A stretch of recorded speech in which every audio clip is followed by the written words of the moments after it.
Why don't we see many drones out there in the airspace right now? Because we don't lack the technology. The technology is actually there. The reason we don't see it out there is the lack of that infrastructure. I'm Mehrnaz Sabet. I'm a PhD candidate in information science at Cornell University, and my research is on collaborative area autonomy.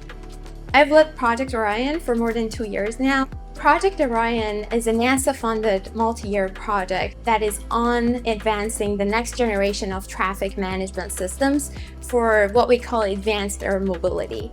The traditional air traffic management systems that we have were not built for pilotless or unmanned aircraft systems.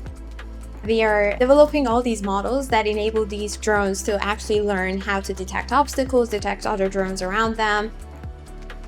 Our team has involved more than 30 students so far across fields of computer engineering, electrical engineering, and information science at Cornell. We are working very closely with the FAA, closely working with NASA.